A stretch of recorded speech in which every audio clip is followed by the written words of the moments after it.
What is up, y'all? It's your boy Aniki coming at you with another live stream for Church of MHA episode 34, My Hero Academia chapter 331 live reaction and discussion. How y'all doing today? This one's not going to be as long because your boy's got a wedding to be in. Shout out to my boy Ryan, who's getting married today, a friend of over 14 years, over 50% of our lives. We celebrate. All right? How y'all doing? Let me know. How are y'all today? We wait for the people to file in, as y'all already know. Bishops will be in a little bit after, I read the chapter. I'm excited, especially with where we left off, because I'm sure Star and Stripe ain't going out like no punk. So, yeah. So how y'all been? Let me know how y'all been doing. How's my people? How my church been? I actually I'll be uploading a One Piece video today because of the controversy of this chapter in addition to the stream. So, you know how y'all doing. Hey, Adam D. Blair, Cameron Bailey, Tiger Blaster 200, MK the baby. You gotta say the baby. Now, y'all know how we do. We hit that 30. That's when we start the chapters. Let's see. Viz ready? Yep. Got the chapters uploaded. I was gonna sleep an extra 30 minutes before getting up. Then just let my voice read these manga chapters and slowly soothe you back to sleep. How about that? AJ Michael. Allow the soothing voice of Aniki to read you to sleep. How about that? That sounds friendly. Hey, all right, we had 18. We're rolling through. Oh, I'm going to see the movie this Wednesday. So that discussion of the movie will happen next Sunday. Because I think by then everybody should have seen it. So, like, everybody should have seen it by Wednesday. That's going to go see it. And if you haven't seen it by Wednesday, that means you wait until the DVD drops. So you just kind of passed out. Sorry. These limited releases be killing us. I know. Let's see. Actually, should I start the chapter right now just to avoid having to worry about delays? I might have to. I might start it right away. I know some people show up like 3 minutes in though, and they're always a little sad when I get too far ahead. Hate to do it to them. See.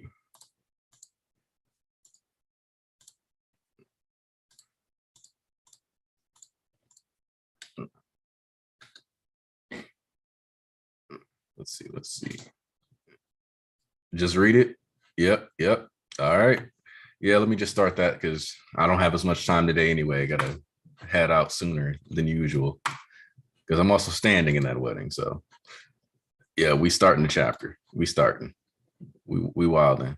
Next chapter coming in 8 days. Okay, so that's a Monday release for the next chapter,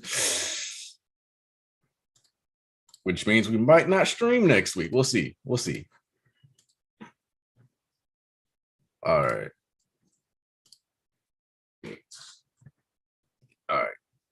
The My Hero Academia chapter 331. Translation, Caleb Cook. Lettering by John Hunt. It's Bakohe Horikoshi and it's titled United States of America. Now, we start off with where we left off with the giant explosion. You can see like clouds are parting. Star and Stripe is blown back and she says, did his hair just grow? What's going on with this guy? I thought his hair was looking a little longer. Now I get how New Order works, and he's just standing on top of the plane. It may be supreme, but it's still constrained by rules of its own. USA's #1 hero, Star and Stripe. The government strictly oversees her quirk. The particulars of how it works are highly classified, though the public gets the gist based on her visible heroics. She touches a target, says its name, and decides her rules of choice. A jaw-dropping, unreasonable power that makes the world her playground, and one that practically redefines what a quirk can be. I've learned quite a bit about from the battle so far. You know, as far as powering up a living physical body goes, there's a limit. Otherwise, she would have tried to kill me right from the start by crushing my head with pure power. On the other hand, there's no limit to how much of a rule can incapacitate someone. His heart will stop. One could think of it as a barometer with an upper cap, a gauge she can set at will, I suppose. And, it's got that image like the life power of her just kind of sliding it along the scales. Judging from the fact that she didn't say if he touches the air within the set range, he dies, one assumes that the new rule can't arbitrarily involve things she hasn't touched, just through roundabout wording. Or perhaps she could make such a rule, but maybe it would be less effective.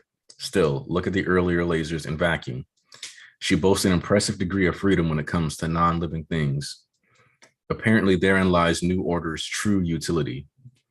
The difference in efficacy between rules for living and non-living things must have to do with the process of naming the target. See, this feels like I'm reading like a JJK or Hunter x Hunter chapter with all the full breakdown of this power. I'm actually really enjoying this. Yep. Oh, y'all bringing horny to the chat already? We 6 minutes into the stream.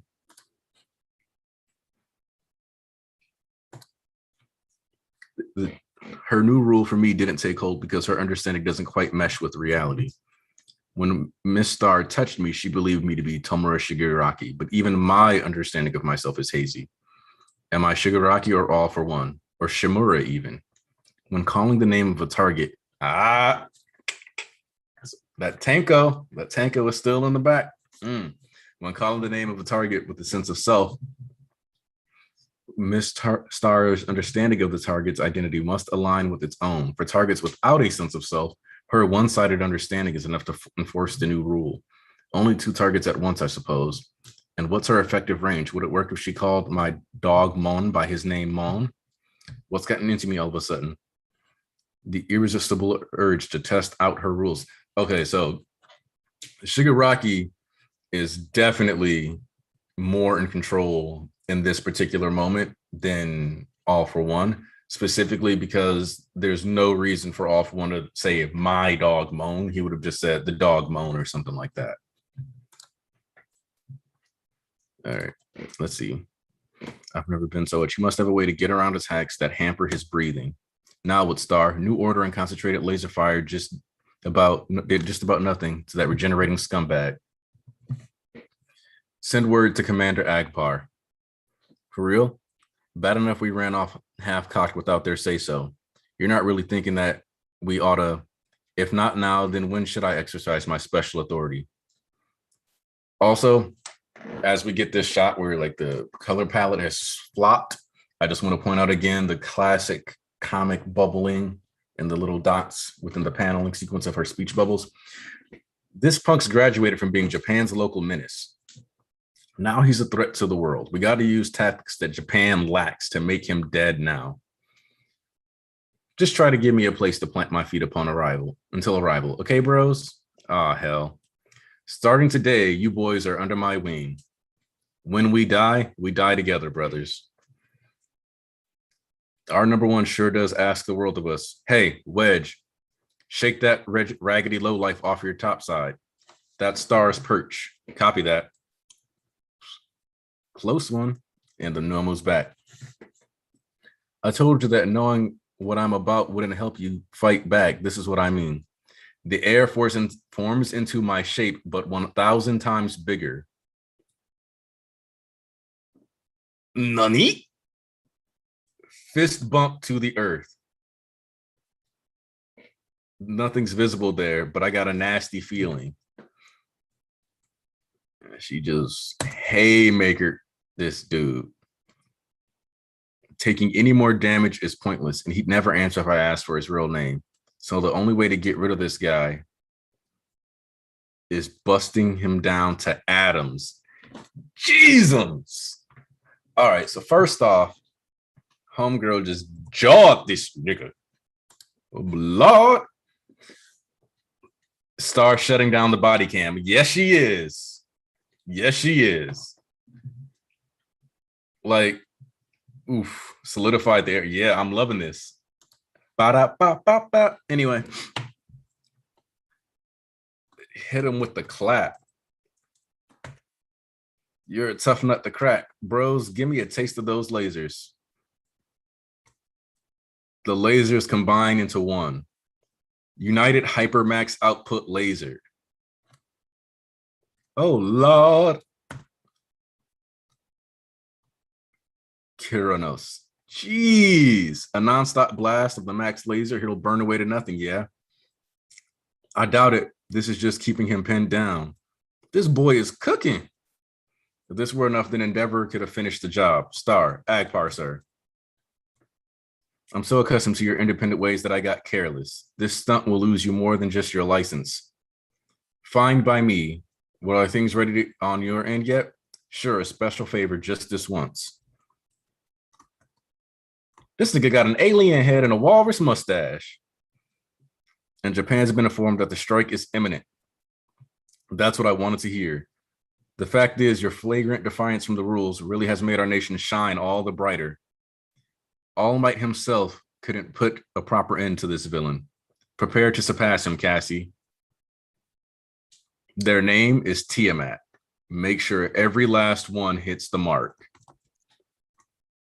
State-of-the-art hypersonic intercontinental cruise missiles, Tiamat. Oh, Lord. Let me get my bishops in here.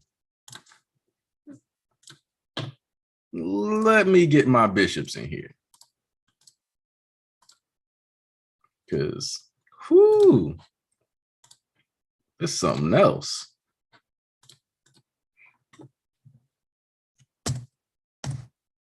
Any bishops, better know. I just sent that. I need y'all in here. I'm dying. I'm really glad I just stopped using my actual Twitter account, because I would have had to worry about getting spoiled. Nah, I'm really glad that I didn't get this spoiled from you. Oh my God. Dog. And it makes, so what this also does though is that it lets you know that she swapped out the rule that made her physically strong to control the stand. So she combined those into one, then used the air to carry the man, bro. Man, we out here making a lightsaber.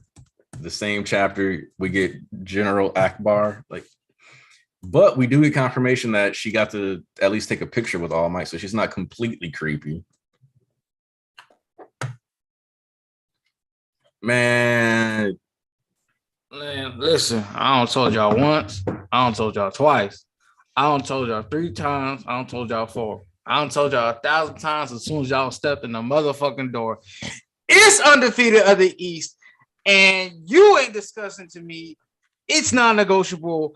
There's a time skip coming. Because if you think these kids matching this shit, you've been smoking crack, baby. Absolute crack. This bitch summoned a Susano in the sky.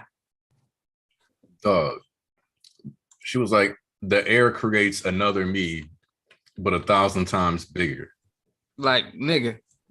Let me establish to y'all. This is the top of the verse. The kids ain't even passed Endeavor yet. So, the one thing that does blow my mind is that she doesn't have white hair and red eyes. And she's but that's just a thing of like singularity point. It hasn't like the mutations and shit. Like that's the genetics of this. Like I did the calculations, right? And I think we're about in, I wanted to say, if I did the math right, I want to say we're about in the 7th generation right now for the Quirk kids. If I did my math right. Because if we go back to how old Ujiko is. Ujiko was from the 1st gen, right? Yeah, and they're 107 years old. No. He's 120. 120, okay. So this is Gen 5 to Gen 6. So her quirk is a Gen 5, Gen 6 quirk because she's likely the equivalent of millennial. So like my bracket around 30 to 30 to 40. She about I say 30. mid 30s to early 40s because All Might was in America at 18 and she seems about to be like 7 to 8. Right. So like the 30s, 40s. And so what first off, this does allow because we've talked about a little how Bakugo's quirk, especially because when it's easy to like forget or not notice, but when he's all right, I'm gonna need y'all to drop more likes on the stream. Y'all playing with me. But when you think back to Deku versus Kachan 2, when you think back to final exams, when he was pulling the gauntlet, his body was able to deal with the blowback.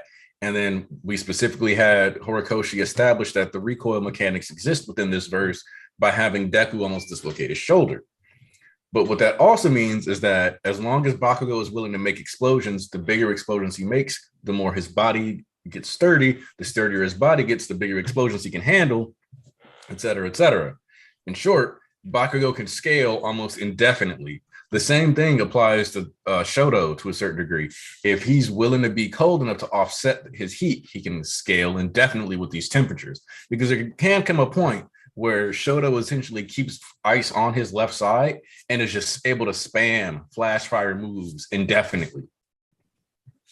And that's how you get to these levels that are insane. Or so like flash freeze heat waves that do the explosions on the par with these strikes that were parting the clouds that Shigaraki was doing, or that heavy payload shot. So we're kind of seeing how like if you and now I don't know how many of us were talking about this, but not only has Bakugo been making bigger and stronger explosions, but he's been making smaller, more accurate explosions that have higher firepower. So as the purity and the like quality of these explosions increases and these fingertip blast increases, his blast theoretically, as he's able to make more pinpoint powerful explosions, he should also be able to make those same pinpoint quality explosions across his entire hand, meaning his entire overall power output will go up drastically.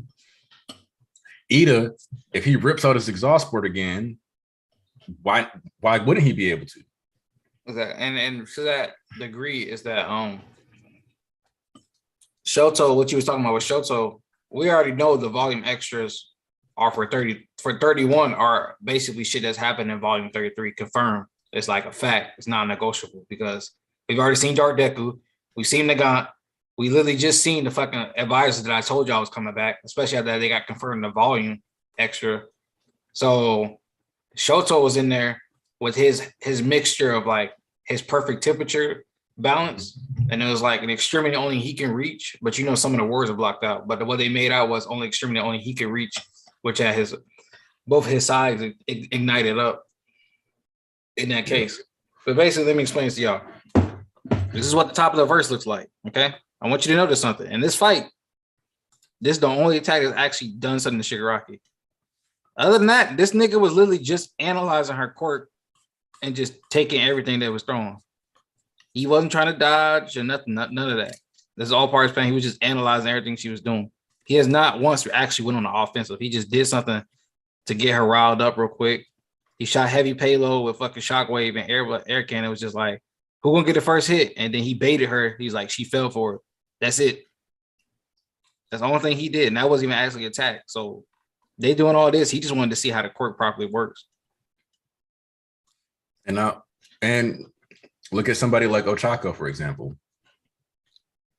Yep. See Tyler Hawk, you're getting it. Every time he gets used to the new speed levels, he can rip his engines out again. And more than likely, the rate at which he heals will increase over time, too. I mean, it could be. So while I understand, like, it could be a byproduct of experimentation, it's worth noting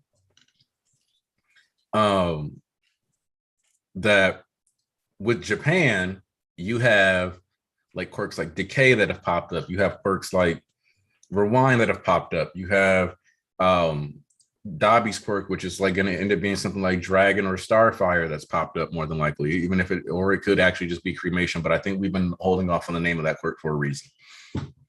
Now, those quirks, like Dobby's quirk at flash fire levels, takes him to a temperature reflective of the surface of a red giant. like, okay, I'm hoping that the app is right because I don't need this chapter coming out on a Monday. And so if we keep having these quirks, we already have these crazy quirks that when you think about their overall temperatures, like let's look at Dark Shadow, a living symbiote that as he gets older is only going to be more and more powerful. Even looking at, I almost called Hawksazoan. Looking at Hawk's quirk, where it combined a sensory organ ability capabilities along with wings, and then it gave the ability to disperse feathers, etc. Like these telekinetic ideas, like combining like effectively three different quirks you could ultimately think of it as. It's like a limited telekinesis combined with sensory detection, combined with actual wings. Like these quirks that are popping up, and like Hawks is basically in the same generation as Deku in them. Like if you really want to be technical about it, it makes sense for the US to have quirks that are even more ridiculous, because New Order to a certain degree was foreshadowed by manga Fukudashi. Because if you think back, he was able to say Hime Hime, which was supposed to be the sound of a humidifier using the automatopoeias of Japanese. And then there was a joke in there. He was like, oh, well, how would this quirk work overseas? Because, you know, different language, different automatopoeias. And so you kind of have this situation where we've had the establishment that people speaking into existence things that alter reality already. So this is like, to a certain degree, you could argue that Mr. Automatopoeia manga Fukudashi could go like crackle, crackle, crackle, crackle, and lead to the air being charged around somebody and get them like electrocuted just off that. I mean, and to think is like, all right, bro. If you think about it, I don't know who a second person who has a quirk similar, but if you think about, if you put Shinso's quirk and you fuse it with somebody else's quirk, think about what that would cause as a reaction. Use Hawks as use that bitch ass bird Hawks as a fucking precursor, and then if you combine Shinso's quirk with somebody else's quirk, you could get down the line something like stars and stripes, some shit like that. You could take like Shinso's quirk and combine it with like, if like let's say Hanabata met a woman with a quirk like Shinso's, and you combine that with insight, then it would actually be the mass brainwash quirk. Yeah. Or let's say this, you combine Shinso with fucking Fukudashi. Mm-hmm. Or you combine insight with Fukudashi. Just to combine Hanabata and Fukudashi. And since his words motivate them and make them stronger, what if you combine Fukudashi's quirk to get people ability to alter the environment? Then you can have people that get powered up with different powers just by that shit. That's how this shit would work if they had like a kid. That's also like that. Imagine if New Order and Insight were combined. You would be able to literally, instead of it being I just cheer them up, it would literally be anybody who hears your words, you could probably give a decree and an order to. Overhaul was right. I just like to make that statement right now. Hey man. This is why Overhaul was right. I've never seen the villain more justified in my life. He more right than Griffith. Overhaul did nothing wrong. I'm sorry, man. That nigga he was doing what he needed to do for the greater good. Because he'd probably looking at America was like, boy, you got me fucked up. You probably see Star Strike do this shit. He was like, nah, y'all gotta go. Well, okay, so like the US keeping her quirk under wraps. That I think it's funny that anybody would question why the rules to her quirk weren't known that well when you had somebody like Night Eye who could see the future and specifically stated that the functions and understanding of his quirk was a company secret. So nobody knew the exact parameters for him to see their future. Crazy, right? So anybody who's had like a special condition to their quirk isn't revealing it. Why would you? And people don't even know what the full scales of. A lot of people still don't even know like the full works of Aizawa's quirk. Shiggy had to figure out through there, and it was like, oh shit, it's his eyes. That's what it does. And then how long he got it, and then doing this, that, and the other. It's like, see. Hey, Tom. Holy shit. Right. Like you don't want a quirk like New Order to come out or like the rules or the understandings of it coming out either because people are already at a disadvantage as heroes with the basic concept of their quirk being known, you know? Like people already, like, for example, okay, Overhaul messed up by torturing Aerie, but Overhaul definitely didn't mess up with being like, maybe we should cap some of these people because Eradicate just a few small. But if y'all think about really, like I'm trying to tell you again, really reread that whole remedial course arc with the kids and Bakugo and them. Because if you really realize some of the quirks that those motherfuckers had, like old boy with the bullet bill shit, and somebody had like space rings or some shit, somebody had like galaxy power, like bro, if you was really looking like, nigga, that's just this generation. Imagine when they have kids and somebody with a broken ass quirk get married to somebody else with another broken ass quirk, and the fucking danger that would be. Exactly, like, bro. Like, and you got it. Like, okay, wait, who's this? All right, I don't know you. Hold on, sorry, I got distracted by somebody messaging me claiming they got scammed, and it ain't got nothing to do with me. I don't know. Right, I'll say this then. So basically, this is what I say. It's like I'm not see. There's not a single word for me like Horikoshi, killing all Shigaraki and Dabi, like what he has to do. The old trio getting the hell out of here, handling that stuff. Tonska, there's no worry about that. That's cut and dry, like how that needs to go down. What I'm most confused and concerned about, I already know they won't be fixing everything by the end of the series. The biggest question y'all should really be concerned about, how him ending stuff, is how the fuck do we address all these broken ass quirks going forward? Society isn't the issue. We can already address that and it not be fixed, but we working towards a better future. That's okay. Nigga, we need to focus on how the fuck you gonna handle these broken ass quirks all in general, because we going worldwide at this point. It's not negotiable. So like, you got to pull a Young Justice and get the inhibitor collars, and nobody put any spoilers to season 4 in the chat, please, because I just found out that bitch is on I think HBO Max. HBO Max, yeah. I'm talking about Pete season 1 all the way to 4, because I only seen season up to season 2, and I forgot those years ago. So I got to go all the way back. Like, okay, even looking at one of Turtle Quirk's favorite quirks, the Binging Balls. Like, dude was making little sentient things that like Bakugo could dodge it, sure, but like them things was fast with no training at all. And they're little balls that can just fly around and eat stuff. And like they can literally like imagine like what that does in the like. Imagine we not playing kiddie shit. Imagine the reality of that shit. Imagine you putting that in the hands of a villain or a fucking normal. It will chomp somebody's fucking skull off in 2 seconds before they can blink. And that's the other thing, is that like that's just the small version. You're gonna tell me that when he gets older, he's not gonna be able to pull an ectoplasm and be like giant bite detention? Boom. Huge ass Pac-Man ass eating up the car's head ass ball. Like, no, bro. So Horikoshi did a well job exemplifying how the U.S. likes to stick their nose in other countries' problems to try to fix the problems that they are morally wrong. So, yeah. We got a super chat from MK. Did we read the super chat from Joseph? Yeah, you did. You said that. Yeah. Okay. Yeah. She is shut off the body cam. What was this message? What did that say? All right. But yeah, like what? Oh yeah, no, they're gonna have to. Dr. Garaki lived through that decay wave specifically so that they can interrogate and gain more information out of him. Like, ain't no way. I told y'all this. The reason Overhaul around is EOS. He's going to be a big factor in helping the quirk singularity thing. That's why he exists.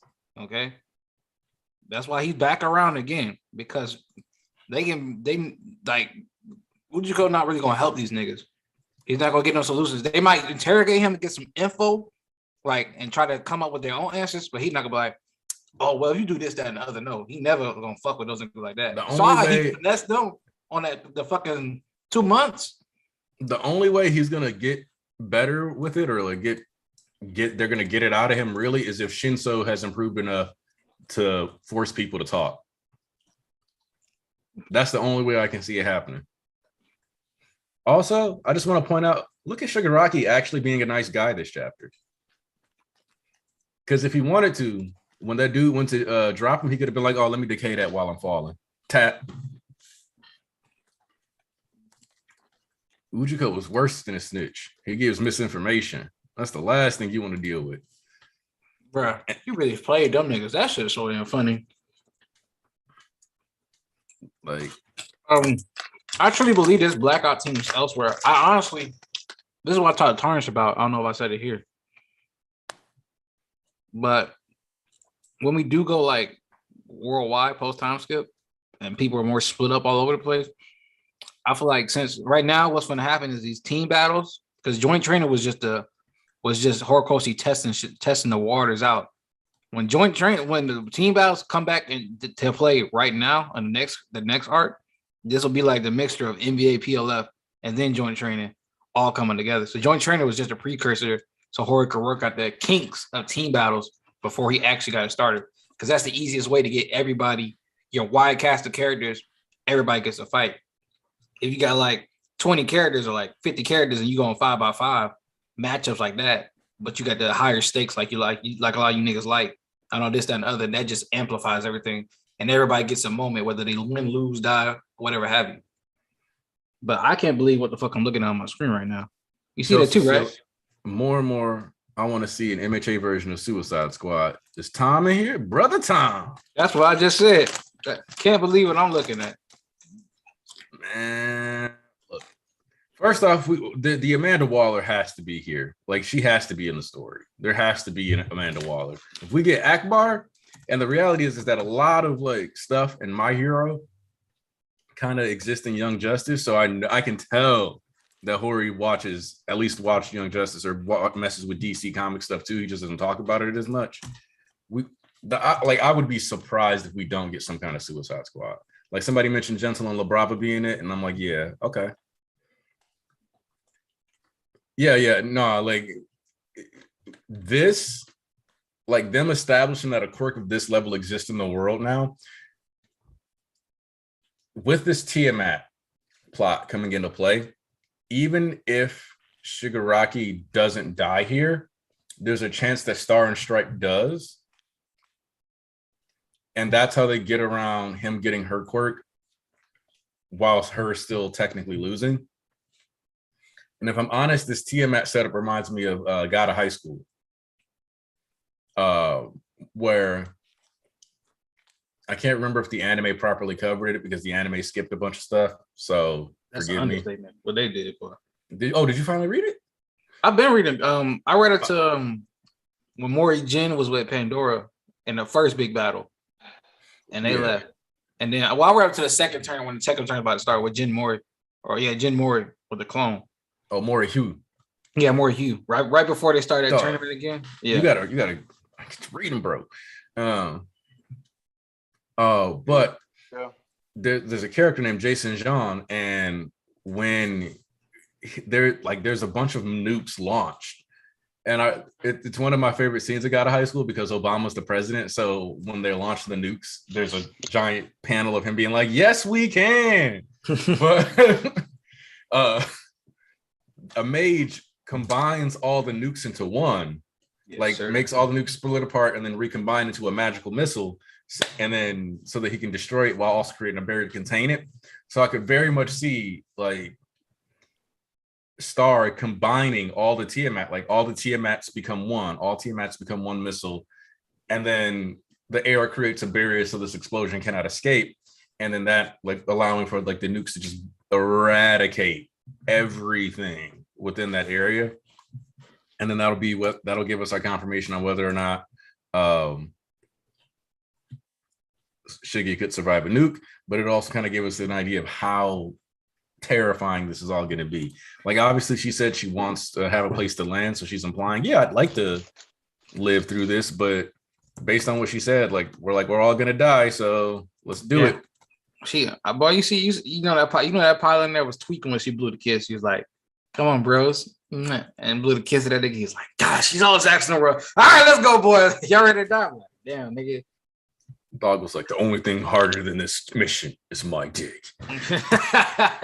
But yo, shout out to Endot who said, who pointed out that Wedge is what had I say?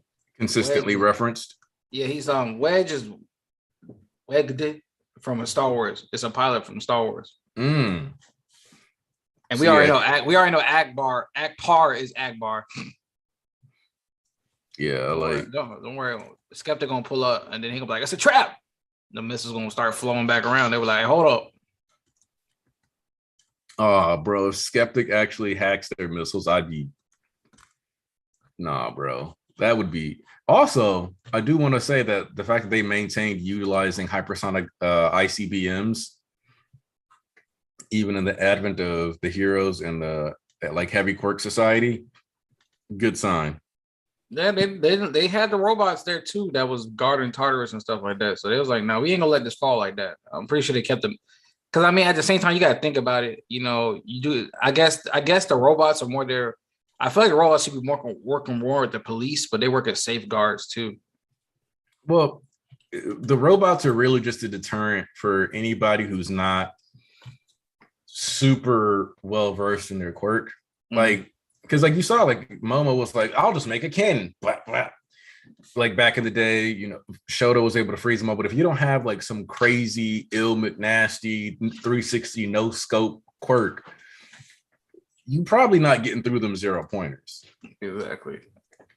Oh, you know what? Now I know. I think why the robots aren't as big as they used to be. Now, if I put this together, now I think about it. One of our Joker meme moments. The fact that he already said his secret was that the robots uprise before.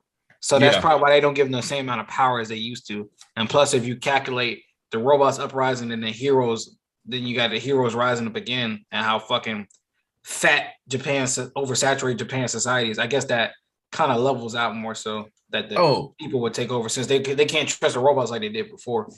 That was another thing that I was going to say is that if we just look at like current population numbers, Japan has a population of like 80 to 90 million and is slightly on the decline because they have a really low birth rate. Like their human replacement rate is actually very, very low because you need like a 2-to-1 ratio of children to women for your population to be stable. And currently it's like 1.1 to 1 or like 1 to 1.1. So yeah. But the US has like 3.8 to 4 times the population roughly of Japan. So if we've seen one Eri and one Shigaraki, and then we should expect at least 8, you know, like of those kinds of levels of quirks within the US alone. So there's actually just a higher probability of those existing. Just like China, if we're just going to, well, actually India specifically should have the most high tier quirk users based on population density and growth. With the obvious other condition being that there's a variable due to having more people, more dangerous quirks could pop in, which could lead to those people living shorter lives just due to incidental violence. So we can expect more people to have like actually decent quirks. Most likely so. Like a Big Red Dot, from what I understand, his quirk was just water out his mouth and being really strong. Obviously, it could be more than that because he's, you know, but he's like a mutant type. So we'll see as this goes on. But Endeavor being like from the last generation and us moving into the new, I actually kind of want to know if there's any backlash to New Order because she's really strong and it seems like the main condition is just all the restrictions on it. That's fucking wild for real. Hold on, they was talking about Jason was talking about maybe with Horikoshi might not do anything that's broken again. You know what I'm saying? Since this is the strongest quirk outside of Off One and One for All. It don't have to be this level of broken, but I would brace myself for us. Like I knew this type of shit was gonna be happening in EOS. I didn't think it was gonna be happening now. Like I think it's gonna be happening like right now. Yeah. But we will be getting more quirks of like top tier levels in the upper echelon, showcasing a lot of shit. And with Shigaraki being able to take quirks and give them to other people, the advisors right now, when they run into Shigaraki again on the second round, they gonna start getting beat up too. And we don't know what the convicts are like. The escape convicts are doing. It's gonna be like a lot of top tiers. Like I'm not saying nobody. They're gonna be summoning Kronos and Zeus and like fucking Greek gods and shit. But they're gonna be up there like destroying building levels of like destruction capabilities. Like Endeavor versus high end type of like levels of destructive capabilities. Like, and also, they say if Horde goes the route of making Shiggy straight up tanking this, I think what will be done to reinforce a brutal force will not be a way to beat him, and Deku saving him will be the only recourse. See, you mean saving by like, as in like, punching the nigga heart out? Yeah. See, because like part of the issue here is that it's not like they're going out of their way to like, they didn't actually crush his skull. So it kind of comes down to like, if he takes direct hits from the missiles, he should be like, but she's trying to atomize him. Like, she is actively trying to atomize him. And the main thing that might keep him safe here is that if he's already in the water when it explodes, that's like the only thing I can think of that would help him. But man, because the other issue is that because technically these might not be nukes, specifically because if you radiate Japan's water this heavily, then that's a whole other issue. But I feel like they could have tweaked it. They've got 120 years almost plus. Yeah. So I feel like they could tweak and modify that. There's be something basic for them. I mean, you could have a Captain Atom. They got like nanotech too. Like really, all it takes is one Captain Atom type of hero or person to just come up and absorb the radiation. Yeah. So and they might have like ways of like, okay, we got nuclear explosion. Pretty sure they could find out some way to like, tap that too. But that's just insane. But yeah, KG, that was exactly the point. The reason why her question involves stars and stripes and for her to fail, which is most likely, is to show that Shigaraki's deck was probably gonna do it. Yeah, you see, what they're not getting is that whole sideline shit. This is to showcase what the top of the verse looks like. And mind you, Shigaraki hasn't even actually tried to beat her yet. He was just analyzing her quirk. That's to really tell you again. Only thing he's did this entire fight was just analyze her quirk. That's it. This nigga has not made an actual offensive move to kill or steal that shit yet. He's just been, you doing this? Are you doing that? Yeah. You're burning me. I'll regen, playing around. Like he hasn't actually did anything yet. So like, it's just trying to say like that whole like, assist shit. That's not gonna work. Like Bakugo and Shoto wouldn't even be in the same like realm of like those lasers helping stars because they wouldn't do shit. That's all they'd be, flies flying around while niggas are fighting. If it was like, that's why I brought up the way that their quirk scale, because especially people at this point, we have to have a time skip or they're just dead. Everybody's dead, period, the end. Which is part of why, like, if they do, like, if these are nukes and they end up causing a lot of harm to Japan, then everybody just has to leave. So it wouldn't just be the kids leaving. It would be like, nah, all these nukes hit. We need to get out of here. And from that perspective, that would be like all of Japan would have to emigrate or be living in this villain wasteland. They would be both because Japan. She's clear of Endeavor. Yeah, she's clear. Like that's what we were talking about before when she first popped up. Off one didn't say, if Endeavor and them come back. Listen, Shigaraka's already handled Endeavor with no quirk while getting jumped. If he came back at this point with the quirks, like Endeavor was survived on plot armor, and that's about it. Him and Davi. That's the only reason that motherfucker survived. All right. Because Shiggy was beating that nigga ass when he first woke, he tossed him aside, outsped him. And then when he had no quirk, he was still speed blitzing this nigga. So imagine what he finna do now. And all for one said, like, stars is our only problem. Nigga didn't say Endeavor. They don't care about that nigga. And you remember when I was like, there's a reason why they keep saying Endeavor is the number one hero in Japan. And only Japan. Because he's folding her. Like, I mean, she's folding him. Sorry.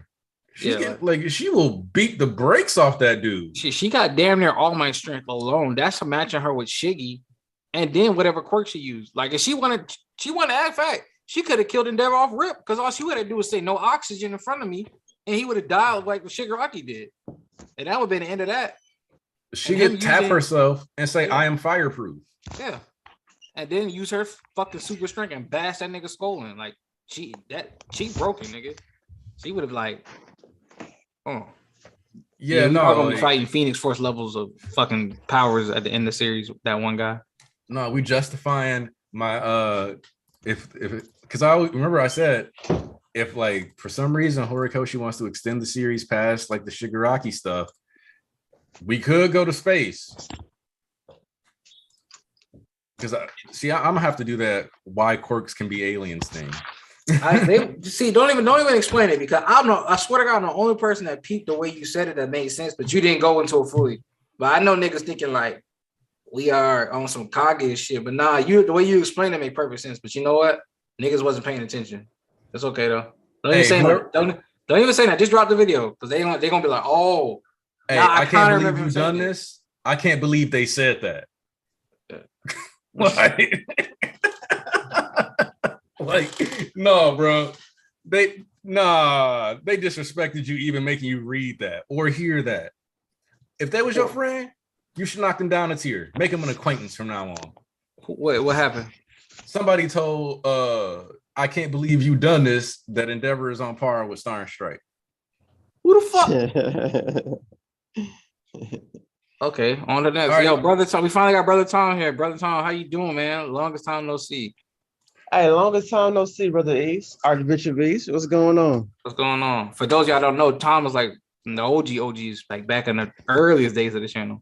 Tom was a founding member of the Church of MHA before the Church of MHA was regularly streaming.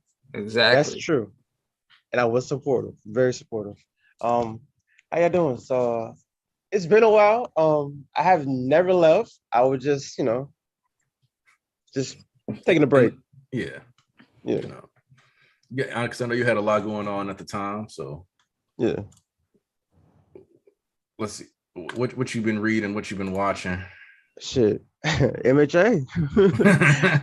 I really been enjoying like my catch up and everything. And I did catch back up around the war arc, I believe. And I just been reading it weekly, and like here we are right now to like this current chapter. I'm just like, damn, I'm just blown away. And I think I'm enjoying it better than when I initially read MHA, or just watched the series, overall. From like the first, first arc into the third arc. But I do believe that I don't see no wrongs in this motherfucking series, bro. Like, I mean, y'all can point them out, but like, Deku is a good character. They're all good characters. Like, I'm enjoying like every intricate of like this manga, so it's very dope to see. Like, just be a part of this, this little gathering and whatnot. But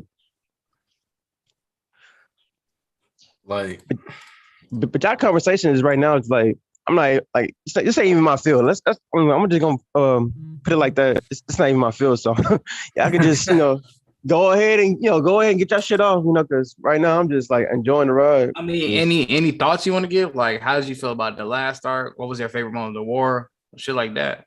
We ain't had you in a minute. Once you get some fucking words in. Yeah, I would love to like give y'all my opinions on that shit. I definitely would like to reread it again, like, as a whole, but like. And like write down notes and shit, cause like I feel like that's my best, When you got your notes, you feel like you in your bag. Hell yeah, but like I haven't wrote nothing down, so it's like shit, I'm coming in half talk. What's your favorite moment of the war arc? Favorite moment of the war arc? Favorite 2, favorite 3, or something that really stood out to you? I did like the Bakugo shit. But like I thought like he shouldn't die. You know what I'm saying? Like, cause he has to like get his shit off to Deku. Like actually talk to him. Mm-hmm. Also, I feel like the shit with Toga was dope. Off the top of my head, like Azai was staying long, like trying to hold off, Shiggy, and his quirk and whatnot. But like a lot of casualties happened, and let's see, Gigantomachias. I think Shiggy had came back to like life and shit, like whatever that was, and then like he took the cave and shit, and like it was just all it was all madness and chaos and shit like that. I think Deku.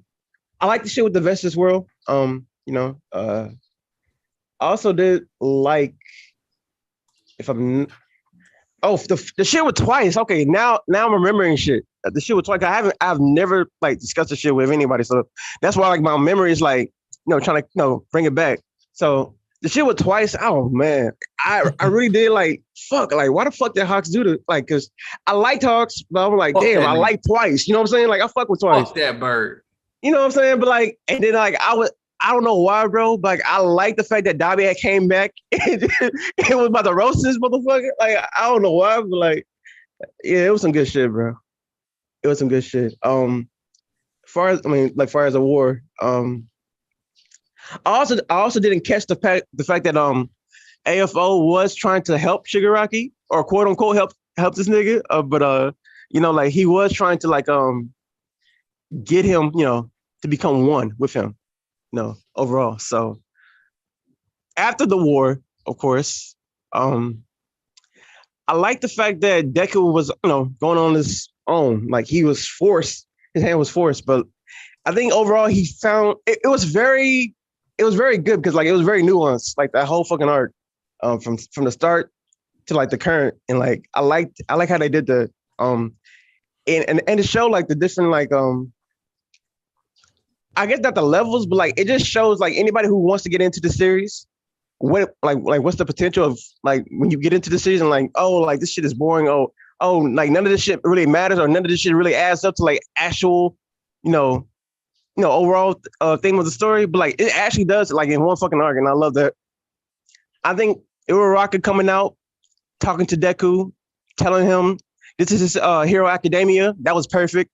I actually teared up. I think I teared up in that one. But also I teared up in the when Ida had gave out his hand to Deku. I remember that one. I'm like, damn, that shit hits. And like the whole Bakugo situation when he had finally talked to Deku, that was a good moment. It was very much needed. You know what I'm saying? I love the paneling between when they was kids and like when it was steadily progressing to like the the adolescence and whatnot, and like like the current present.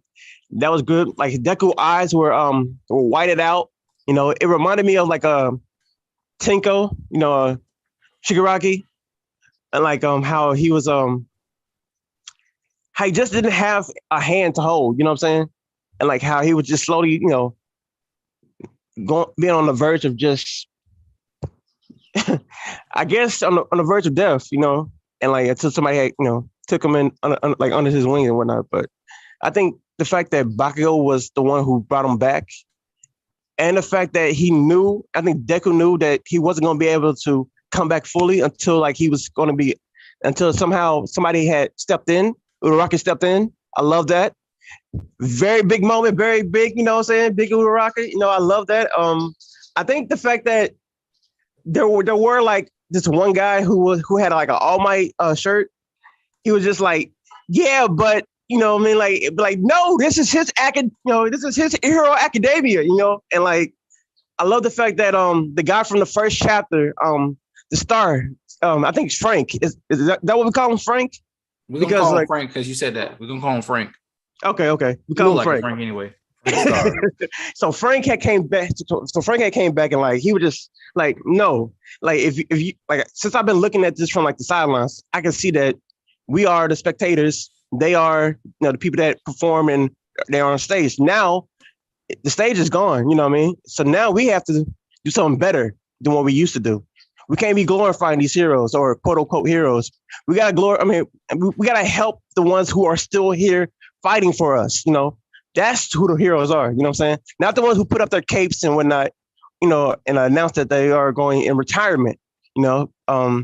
I think that was great. And I love the fact that right after this we had that little break, that little rest, that rest and reset chapter with Deku being put in the shower. That shit was funny as hell. from start to ending. And I love I love the bits with Stain and All Might, and the fact that Stain was it showed like how Stain had came from Tartarus. I love the fact that this nigga just jumped into the motherfucking like he jumped in that bitch like all the waves were crashing and shit. Like he could have died for real, but like he managed through that bitch and like came back. Gave All Might a deranged love letter. It was an actual deranged love letter, but in the knife there was scripted codes and whatnot, to help him out. But even then, it's like another shit happened. Like Stars and Stripe comes, and like now we're dealing with Shigaraki already meeting Stars and Stripe, and like the fact that her fucking quirk is broken, bro. Like this shit is like I thought, bro, this shit wild. But I love it though. I love it because like you can just tell that Hori loves like America. You know what I'm saying? And the fact that he brought the little girl from I heard like the movie like into the fold. That was I have never watched the movies. I'll be honest with you. I've never watched the movies. Listen up, Tom. You killed me. Yeah.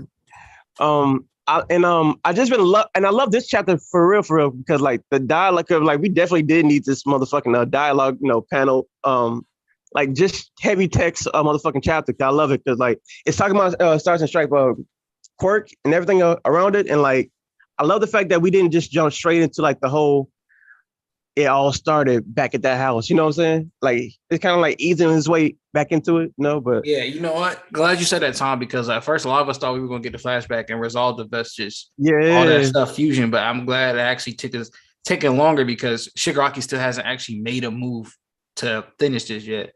It's exactly. And taking it easy. So when it's time to impact, how close you're gonna hit the impact for emotion. Exactly. It's all about execution and like and just a time and a place for it, And I feel like since we are doing this whole battle right now, this battle to the death or quote unquote battle to the death, they are it's very much needed to not actually go deviate from that, because I think everybody's in very like on the edge of the seat and whatnot.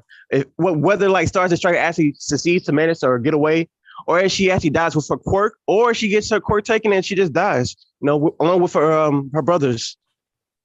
But overall, excellent chapter. Well, Tom, I'm pretty sure the people love what you had to say because our fucking view count went up. I'm glad you was going off. Like it's been a while since we got to hear you. So you letting off like that was. Wonderful. I'm gonna have to make some motherfucking videos though. Like I'm gonna have to just put my thoughts back into it. But yeah, you gotta put your foot in it real quick because Tunisia, you was in here spitting, so I'm gonna address this real quick. Which AFO got his ass beat. He doubled his lifespan. Okay, so check this out. I talked about this in my History Academia too, but I'm gonna give y'all. We gonna have that lobster talk again. Y'all remember when I was talking about how lobsters are important to understanding MHA and the power system? So we're gonna run this shit back. So first off, you remember Dr. Ujiko's real name being Kyudai Garaki.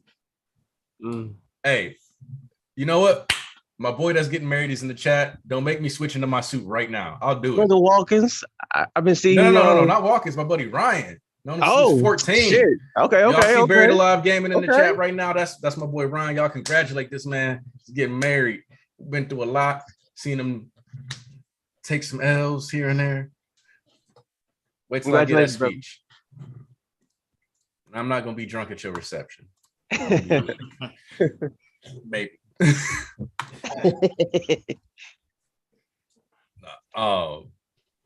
Back to lobsters.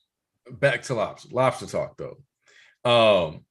During my research on that video, one of the things that is important to note is that lobsters, there's a chemical that DNA called telomerase or something like that. And what happens is that over time, your DNA produces less of it, which leads to telomeres slowly decaying. This is effectively the process that we know of dying of old age. Your telomeres stop working functionally, your DNA stops being able to replicate, your body starts to break down, you die. Lobsters don't run out of telomeres. They consistently have DNA that stays fresh. Fresh DNA. So they cannot die of old age. Now, what happens that kills a lot of lobsters is that do stay in the wild, who don't get caught out and get eaten or anything like that. The oldest one being estimated to be around 140 years old. Now, wow. Ujiko is a nebulous 120. And if you look at like the top 5 to 10 lobsters that we found and dated, their ages are between ages 110 and 140, which is why it's a nebulous 120 something, because we don't have an exact age for him. And I could probably do an estimate and rough calculation for you if you really wanted it, but I'm not about to do it right now. So the principle behind this is that when lobsters hit that break point of like 100, 110, 120, 130, a lot of times what happens is that they cannot properly molt anymore. It costs too much energy for them to molt, and then their shells crack, and then they get infections and they die. In short, they end up immobile and they die. Now, how does Ujiko expand his life? Double life force. How does he double? But what's the cost for doubling his life force? Oh, it comes at his vitality. It's just physical movement and all that, basically. Yep. So he loses mobility and stuff in exchange for being able to live longer, just like the lobster. So All for One is genuinely just at the end of getting closer to the end of the extended lifespan that he's gotten. And there's just no way around it. But that's the situation he's in now. And so like he wants a like All for One, because I agree with the idea that it's the All for One quirk at this point driving the situation more than it is All for One, the person himself, trying to figure out, okay, I need to extend how to like live more, blah, blah, blah, blah. The quirk itself is like, I need a new host. Because it's a gestalt of power designed to just grab, and take. Yes, he is a lobster man. And you can tell because in Kyudai Garaki, there's the kanji for shell, as in lobster shell. Right there. Lobster talk, baby. Nice detail. I did not even peep that. Well, of course I didn't peep that, but shit.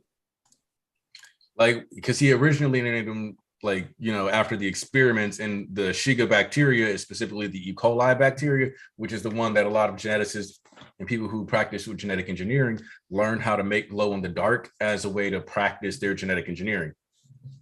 So think back to the first quirk user being the glowing baby. And then all of a sudden it's like, oh, bioluminescent baby, name him after the bacteria that was specifically made to glow in the dark. Combine that with the fact that he's named, that name is also a reference to the fact that during the 1940s, there was a guy that was actually out here conducting experiments using bacteria, and specifically referred to the bacteria and his experiments that were cultured and the diseases that he cultured as his pets, which also is the explanation for why Kyudai Garaki has such a strong affection for John-chan and Mocha, because those are like his pets, meant to reference the same issues and mental state of Dr. Shiro Ishii, who conducted, the experiments and led to the raids on Manchuria and all that other stuff.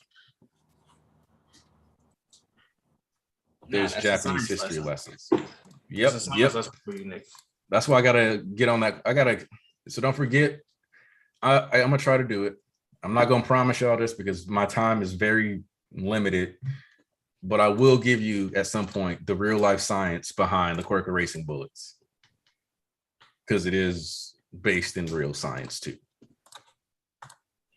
So yeah, just something to look forward to when I eventually have more time. Keep your eyes peeled. What's now, the chat talking about? So I guess we'll throw this in. I think the chat busy processing what all the info dump I just did. Yeah, they don't need that. They don't need to process that. Oh shit.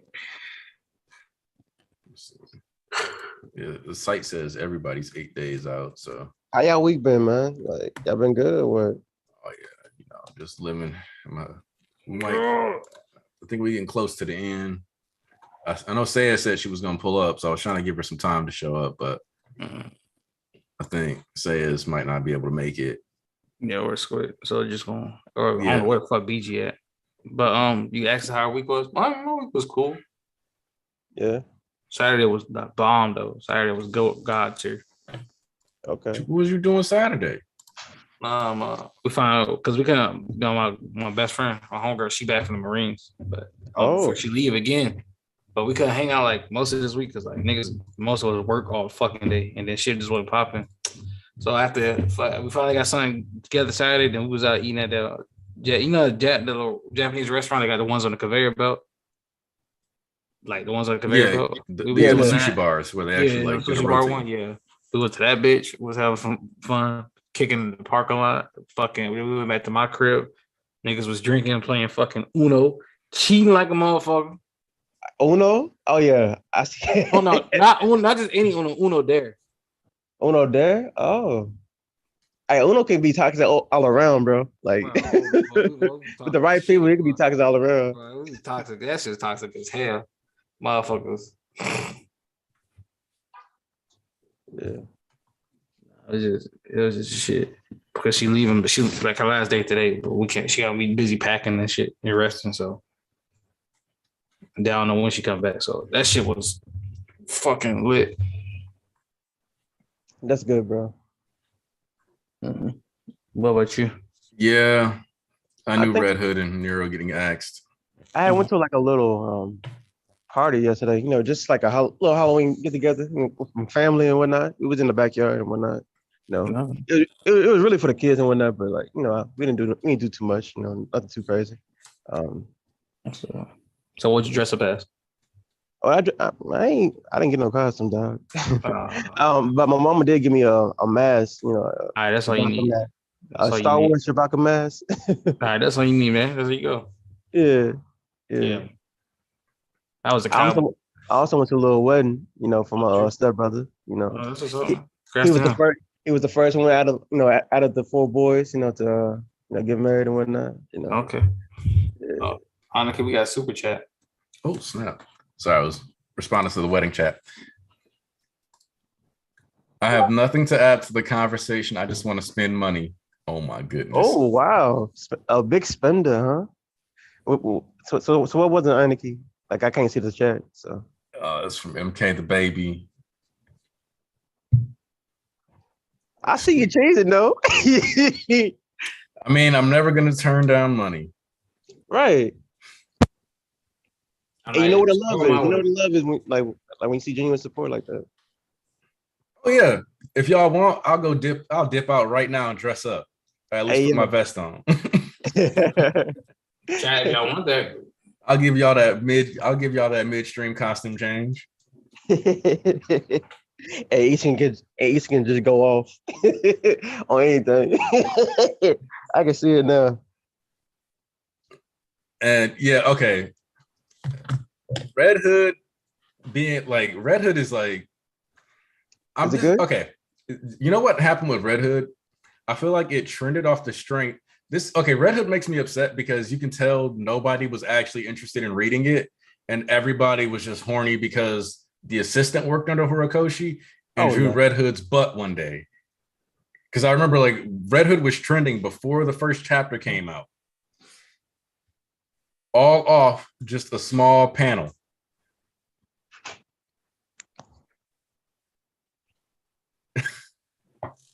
So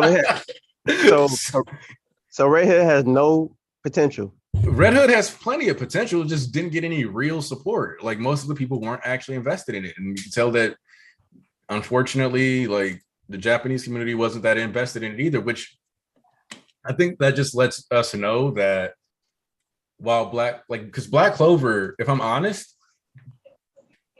I both am and I'm not surprised that it didn't take off more in Japan.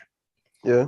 From the standpoint of it has all the ingredients of a normal shonen that makes it where it automatically was able to garner a fan base. But it genuinely is starting to seem that they're not that interested in like 1600 style manga, because like while Black Clover managed to have success, it had a lot of marketing and push behind it so that it could get there. And even now, like its sales are starting to peter off a bit, where Red Hood is basically supposed to be pulling fairy tales from like the 1600s, like the Brothers Grimm, essentially. And so it's like, you would think that like having that accessibility point of like common fairy tales would be enough, but it just doesn't seem to be like clicking over there. Like that era, like those Renaissance type pieces just aren't resonating with Japanese audiences. It's not the same as So yeah. Mm. Hello. Say yes. All right, you got to give us your thoughts on the chapter because we're getting close to the wind down time. Yeah, I thought so. I like the chapter. I'm still iffy about a character, how much I like her, but I think I really like the intensity she has in this chapter. Oh yeah. When she decides to just go and kill him, and then we just the creativity at this point is I have no idea how she actually touches the laser, but the idea that she's making this huge earth giant air giant of herself and then combines the laser like a sword. I love this creativity.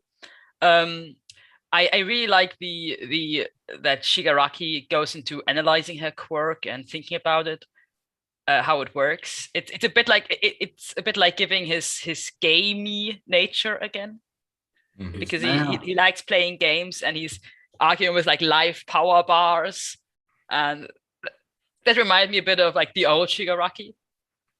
Other than that, I mean, I guess I have to mention it. I think after this chapter, I can hype Endeavor again. What? He found a way. Yeah, because I remember that last chapter you were like, yeah, he's probably not gonna be top 10, but now she's like, if that would be enough, then Endeavor could deal with her. And that's definitely one of her stronger moves that she can do without any outside help that she's now getting. And even there, she's getting outside help, let's be honest. I mean, these lasers don't come from her. Damn, she found a way to disarm strikes and gas up Endeavor. I gotta respect the craft. Say yes is the ultimate Endeavor stand. Yeah. Also, you just got referred to as Big Germany, so. What? Oh, that's Wait, fucking how? funny. That's fucking funny. Are we still streaming? Oh, Bonzu! All right. It's good. All right. Hey. Oh, guys, how are you doing? How are you doing, guys? It's good. We got you here to yell at people to like the stream. Yo, man. Like this. Did he cut out? Yeah, I think he cut out. A little bit. Hey, before Ponzo go, I wanted to ask you, Anakin. Have you been reading Dun Dun Dun? I have not started Don yet. I've been meaning to. Okay. I just haven't been sitting at my computer to read, but usually the editor do work stuff. Okay. So, all right, hold on. I'll be right back. All right. Looks like I'll be running the show while he's gone. All right. Mponzu, go ahead and toss in your thoughts. Is he still there? Or is he muted? But tell him to come back and then come back, you know. Yeah, Mponzu, leave and come back in. I don't know why your mic is muted. Should be able to fix it yourself. All right. I just go off on a tangent, but anybody else got anything they want to say or add? Say as you invade. Aside from this chapter, I finally caught back up to Vigilantes, and like it's dope. It's dope as hell. Yeah, we finally ended. Oof, thank Oh God. yeah, for sure. But like I feel like it's kind of like, you know what I'm saying? It's kind of like stretching it a little bit. You feel me? Yeah, it was stretching a lot. Like, Yeah. could have ended it a little sooner, but hey, it's got like 3-4 more chapters, and we. Oh yeah, for sure. Hopefully. Yeah. I'm trying to wrap this one up. Yeah, final battle pretty much about to be over with this next chapter. So after that, it's not much else to do. Yeah. They don't have that many characters that we already know the fate of. So Right. Unless we see more, unless it keeps going, or it actually is going to end. I'm not sure. It's definitely ending because we are the thing was there was the last summer as the crawler, and they already discussed like it's been like it was 5 years prior to MHA, the prequel, and then like it's on a 5-year mark within that story. 5 years have passed since Koichi's been doing that shit. So this is the last. They already announced it was the last arc anyway. They said it was official. Right. So do you believe like he's gonna hang up like the crawler, but like not actual hero or vigilanteism? I'm not even sure if that man lives or not, honestly. I mean, yeah, that too, but it's like, man, can he even die at this point? Like, I mean, I wouldn't mind it, but I'm just like, how is it gonna go? Cause like, I felt like he should have went all out. You feel me? But he didn't go all out. But okay, but I ain't gonna talk about it here because like I don't know if we all read it or whatnot. Yeah, we don't want to get everybody Yeah, off yeah. guard and How you doing? make everybody feel. Not much. So, say you got any more thoughts in general? Any more ways to gas up Endeavor, in some roundabout way? Roundabout, yeah, beautiful way. I have to be honest. The chapter title surprised me. I'm still surprised by it. Oh, I didn't even read the content. I just went right in. Yeah, I'm in the scans. It just said America, and this one says United States of America. I don't know how they've been fucking up titles of all things for the past like. No, but 4 not or 5 because of that, chapters. but because of I don't know. This chapter like didn't have that much more to do with America than the other chapters. Is like the number one hero now just synonymous with the United States? I think it's the fact that like the way she's moving throughout the chapter is that kill mentality. Like straight up, he needs to die. We nuking him. I think that was just like the showcase. Like she was truly embodying the American like the way they. By see the way, America. it's just like the I don't know. I love Is that. it kind of questionable that Japan is actually just about to be nuked by the US? Right? That was like, what the fuck is going on? Like I love. They got clearance, so I mean. But like I love the fact that it even stated in a chapter like, I think America does it a little bit more, heavy than Japan does it. So 100%. Yeah, 100%. They literally fucking like literally just said that shit. This shit getting crazy. And like Deku and Bakugo go them even at the scene of the crime. I mean, or I won't say scene of the crime, but like, you know what I mean? Like just like I'm really surprised by how really militaristic she is as a hero. Like she's really way more like a general or a commander, like a military commander, than she is like the heroes we are used to. Super chat from Mr. Andrew. You changed the name from Andrew Lovar to Mr. Andrew. That's why I know who the fuck he was for years. But anyway, that's besides the point. Super chat from Andrew, Mr. Andrew. If Melvin, god damn it.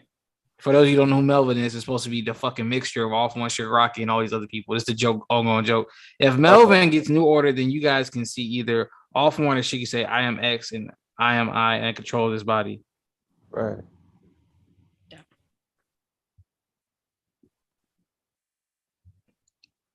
This will be Shiggy. Shiggy's been the one talking this entire chapter more than anybody. Right. But can you imagine him getting the quirk? Can you imagine him getting the quirk?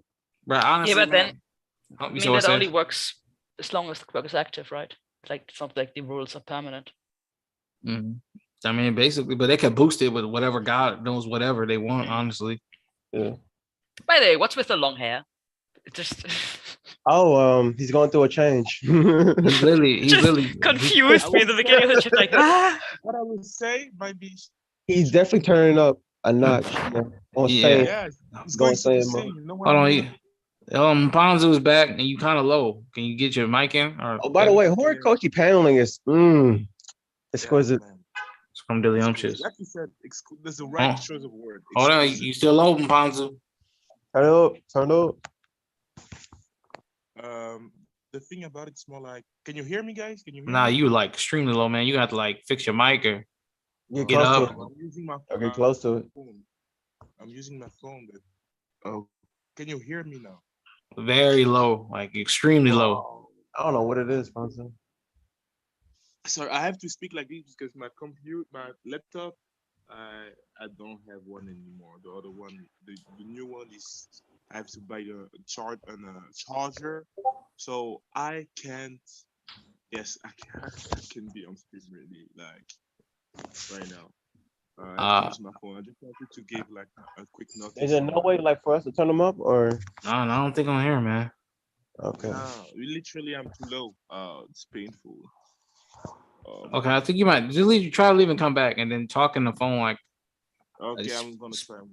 And try to talk like in the speaker or whatever, like you like hold on telephone, and then we'll see if we can hear you better.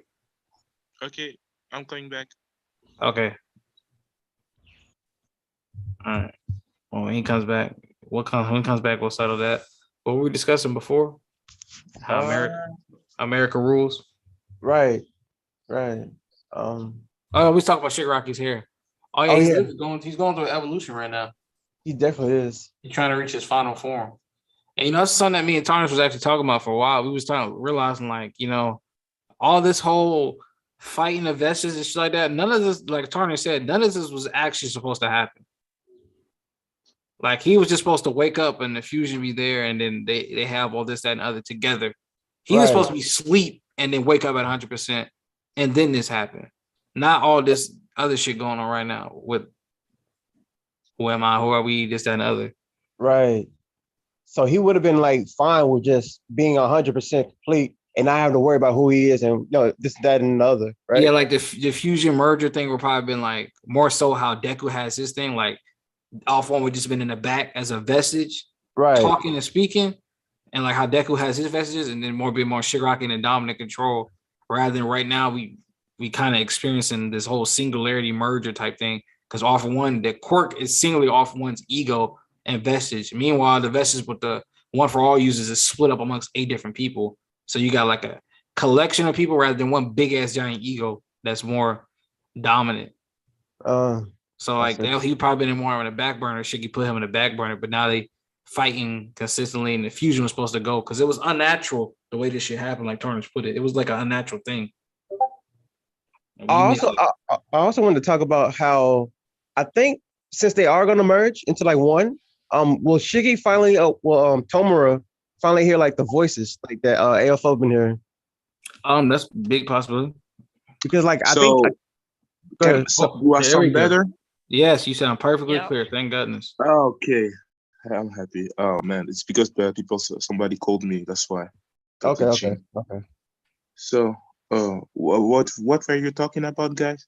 I was just about to tell Brother E how if he does get to hear like the voices from being combined with AFO, possibly if he was to potentially get a quirk like One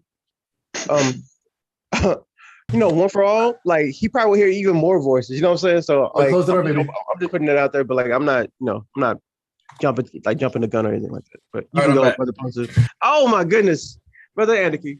Woo-wee. Damn. You got the full suit on. You ain't gotta have half casual. And... Okay. I'm talking about the bottom half, bro. Oh, bro. Okay. You got the shoes on too? Nah, I ain't got the shoes on. That's okay. I'm wearing Converse for this wedding. Hey, Chuck Taylors, that's the way to go, my guy. Hey, but look, Brother Ponzu is back with us. You finally can hear him now. So go ahead, Brother Ponzu. So yeah, hello, Aniki. How are you doing, bro? I'm all right. How you doing, Ponzu? I know. Real quick, give me the rundown of what you was feeling about the chapter. Man, this chapter, I was not ready for this. I was expecting a flashback. You know what I mean? How he set up things like at the end of the past chapter. I was expecting a flashback of Shigaraki back in his household. Trying to find a new identity for himself. But what we got is just what happened next. You know what I mean? So, right. And oh man, the fight. How he deduced the quirk of Star Stripes, like a gamer, literally. He did what Bakugo did also. What Bakugo did also when he was trying to understand. What his name? Todoroki's quirk. I was actually going to bring that up too, because Sayas mentioned like, oh yeah, we'll bring it back like gamer Shigaraki, and I was like, that's just how like half the people look at quirks. Finally, because people were like. Last time, like past week, people were like shitting on the fact that he was like a gamer. I really hate that. Online when I was seeing that online, because I really love the gaming aspect of taking everything like a game. You know what I mean? It is really something that can bring more to a character, because at the end of the day, we're also all gamers. So having a villain that still have this way to think, how to analyze stuff as a gamer, and the fact that he deduced all these things just by experience them, I got to say I was happy to hear that. Then we get the explanation of the quirk and everything, and how powerful a quirk was. The new order, the quirk is just busted as hell.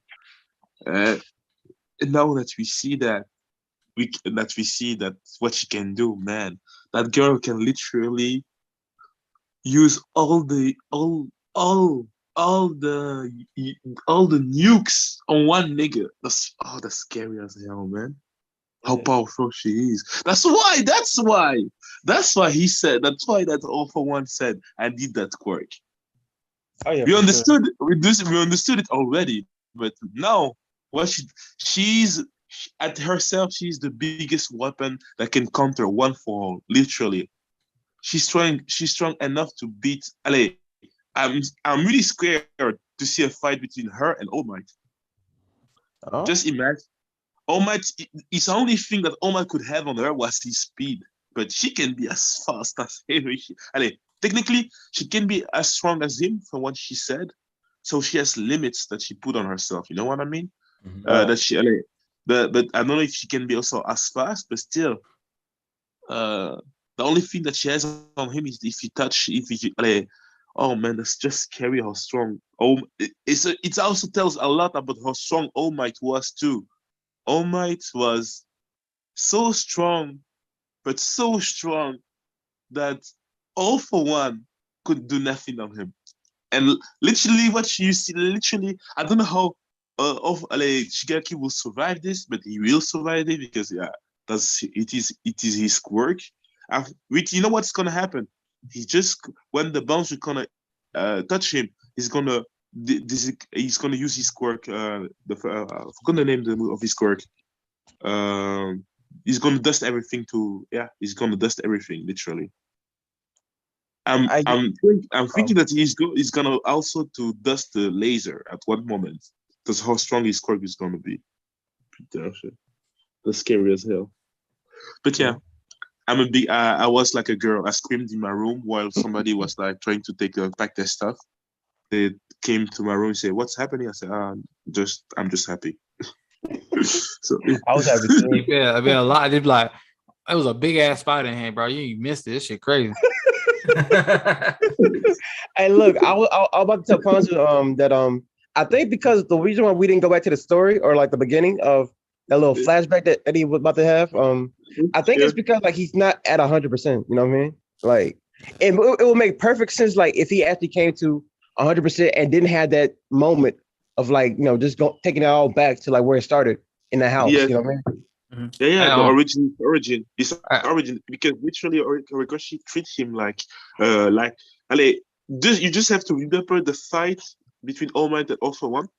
How they try how also All Might tried to the way that he started to search his power was thinking about his origin, and Shigaraki since the beginning of the story, since the beginning of MVA, he always gets stronger like a hero when when he thinks about his origin. That's why I was expecting this. So that's why when he said Shimura, am I Shimura? Man, I was really loving it. But the thing about that is, why I realized why he didn't do it because I thought Shigaraki was gonna clap back now, but now is the time he's probably gonna start clapping back essentially because the clap back they think of your origin and then you clap back, but Yes. now since it started here, it's all right. He gonna remember that, and then Yes. I think the seed was sown basically so that the merger is that so Shigaraki can be the dominant one because when he's like, yeah, do for all this sure. that, yeah, do this that and the other, hate me this and that, he's like no. And it was like in that house, it all started just like a grain of hatred. And then we're going to double back down when it's time to clap back like they usually do. Okay, so one of the things that I want to say is that when we're talking about Shigaraki and all these missiles and how he's going to survive the scenario, there is one condition that's possible. You guys remember the most broken quirk combo I mentioned Shigaraki has easy access to now? Which one was that? Decay combo with air cannon. Oh Yeah. yeah. Yes. Bro, So- he's gonna be nasty. Oh, And like, yeah. don't get me wrong, he can also just simply use it for flight because we've also seen Shigaraki during MVA. Well, I don't know if it made it into the anime or not because hella shit got cut, but whatever. Right. But there's a panel where there's a missile that flies up and he's like, boop, and catches it mid-flight and just decays it before it can even detonate. Right. So we could have a case of him like hopping around from plane to plane, grabbing missiles and stuff. Yeah, on some Sonic the Hedgehog shit. That's why I'm about to say. That's why I'm about to say. Like that whole going back to like from the start, like going back to that house. I feel like it was reminiscing of like what happened in VA. You know how he had that flashback or not, and how he was coming to. But yeah. Literally, what's going to happen is that Aniki. That's what I thought. Because I forgot the name of his quirk that was decay. Literally, we saw in MBA that he could erase decaying energy wave, the stress that thing was using. Was using. So that laser, literally, he can destroy it if he wants to, and it will be right, because this is one of those things that I think is what makes some of these singularity quirks so powerful, because you look at like how they're like New Order redefined what it seemed to mean to be a quirk, but then you also have decay where he, for all intents and purposes, decayed somebody's emotions, which was foreshadowing for how his hate was supposed to be able to decay the rules. But if like, which think about that, your very hatred should be able to decay the rules of One for All. Yep.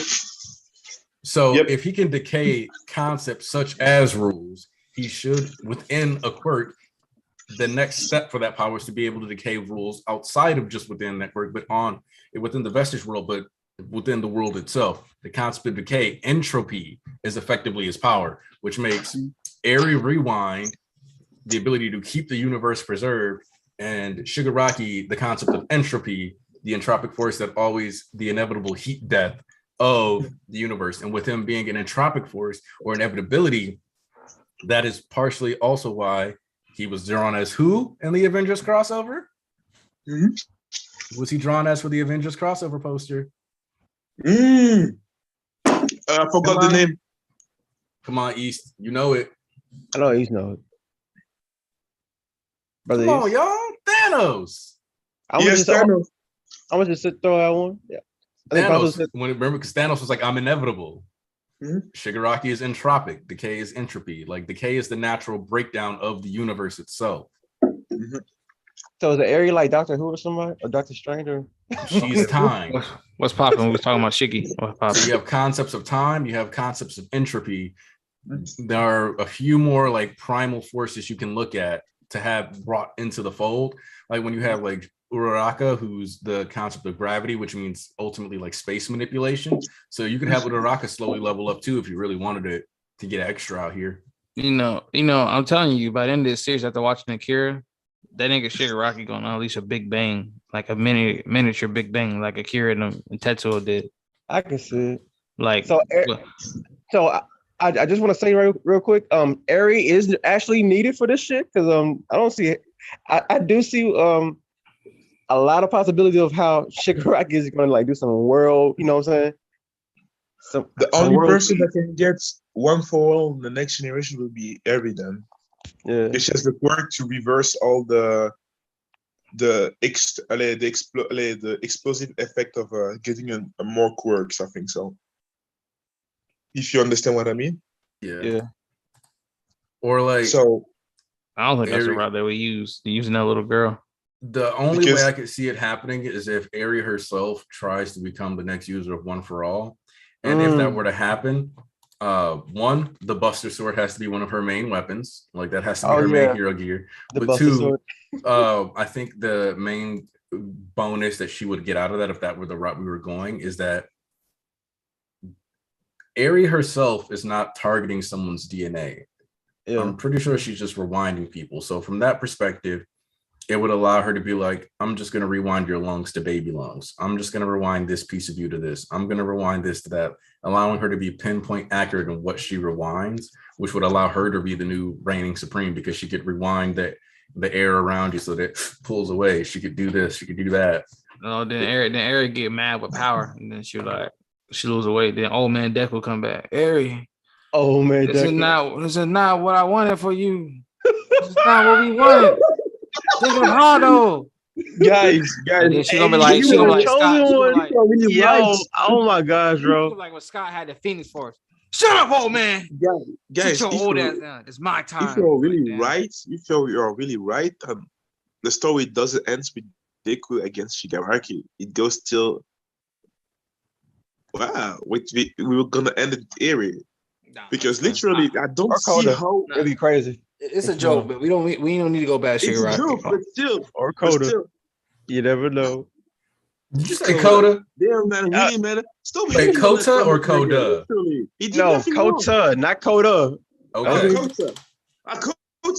Kota. He just spit water like the element of life. I had to make sure because I was like, we don't push Yeah. pro Coda I agendas up in understand. this. I understand. All right. Yeah. I also want to just talk about real quick.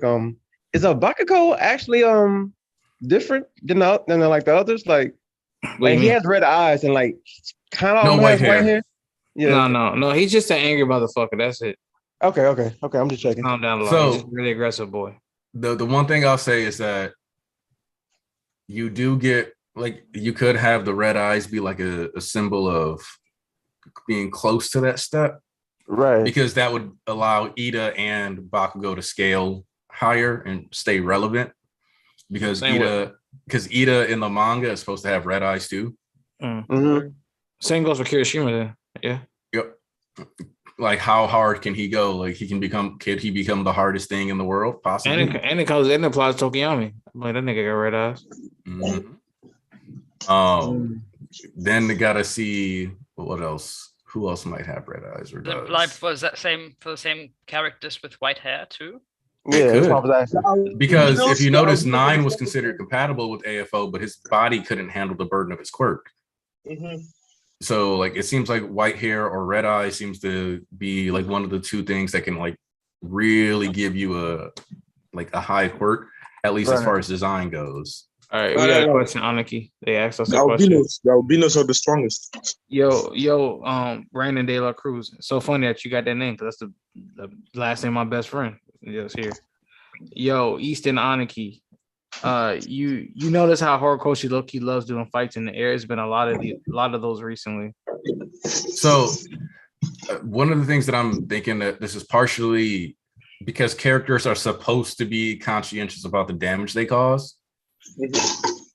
But like, for example, throughout a good chunk of like the overhaul fight, for example, it was underground. And then like he immediately tried to get him up there. He even says, get him away from the buildings.